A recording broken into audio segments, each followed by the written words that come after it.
Çok güçlü bir soy isim değil mi? Yani bir ağırlığı var isim. Duyunca böyle bir geri çekilesi geliyor insanın. Böyle bir tedirgin oluyorsun. Hani benim de ülkemi işgal edecek mi falan diye böyle bir rahatsızlık duyuyorsun. Çünkü zamanında işgal etmiş olma ihtimali çok yüksek adamın. Yani her yere gitmiş ya. Napolyon Bonaparte 1769 senesinde Korsika isimli bir adada doğuyor. Ana dilde o adaya özel bir dil olan Korsu dili. Ancak Napolyon doğduğu zaman adadaki tüm resmi işler İtalyanca ile halledildiğinden ötürü İtalyanca da öğrenmiş çocukluğunda. 10 yaşından itibaren babası Fransızca da öğretmeye çalışmış. Ardından zaten eğitim için Fransa'ya gittiğinden ötürü sökmüş adam Fransızcayı. Ama daha önce İtalyanca öğrendiğinden ötürü Fransızcayı çok ağır bir İtalyan aksanıyla konuşmuş. Hatta askeri akademide bununla bayağı dalga geçmişler ya. Çünkü çok ağırmış abi, bazen anlaşılmıyormuş falan ne dediği yani adamın. Fransızcayı doğru düzgün konuşamamasının yanı sıra adam doğru düzgün yazamıyor da. Doğru düzgün yazamıyordan kastım da şu. Mesela araba kelimesi diyelim. Araba kelimesinin Arap kısmını yazıyor, A harfini yazmıyor. İşte kategori kelimesi diyelim. Kategori... Evet, hepsi tam oldu. Bu özelliğine rağmen 26 yaşında bir aşk romanı yazmaya karar vermiş ve yazabilmiş de aslında enteresan şekilde. Tabii yazma dersen. Romanın ismi de Clicquot ve Eugenie. Bu romanda Fransız devrimi gazisi olan bir asker, Clicquot, hamamda bir kadınla, Eugenie ile tanışır ve işte evlenirler, çoluk çocuğa karışırlar falan, buraya kadar normal.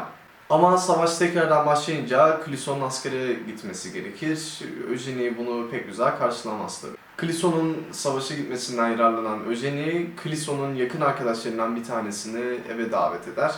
Sonra eğlenceler, partiler, bayağı yakınlaşırlar. Tabii bunu duyan Clicquot bayağı üzülüyor. Bu ikisine uzun ve acıklı bir mektup yazdıktan sonra düşman askerlerin önüne kendisini atıyor ve bir yandan da intihar ediyor aslında. Bunu anlatmamın sebebi aslında Eugenie'nin burada Napolyon'un ilk nişanlısı olan Desire Clary'i anlatması, Clicquot'un da Napolyon'u temsil etmesi. Yani koskoca bir kıtayı ve milyonlarca insanı kendi kontrolü altına alabilmeyi başarmış bayağı başarılı bir general olan Napolyon Bonaparte aslında aynı zamanda minik tatlış bir aşık. Çok garip gelmiyor mu size de? Neyse, bu da çok gerekli bir bilgiydi bence.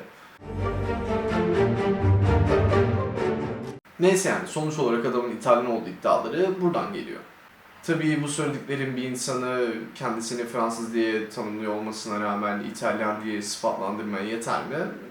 Siz bilirsiniz ama bence yetmez. Boy meselesi ise bence biraz üzücü. Yani Napolyon sendromu denen bir şey var abi mesela. Diyor ki işte boyu kısa olduğundan ötürü böyle vesaire. Düşünsene abi, generalsin, onlarca savaş kazanıyorsun, koskoca bir kıtayı kontrolün altına alıyorsun ve işte kahverengi ceketli bir adam, bilim adamı gelip diyor ki sen bunu yaptın çünkü boyun kısa.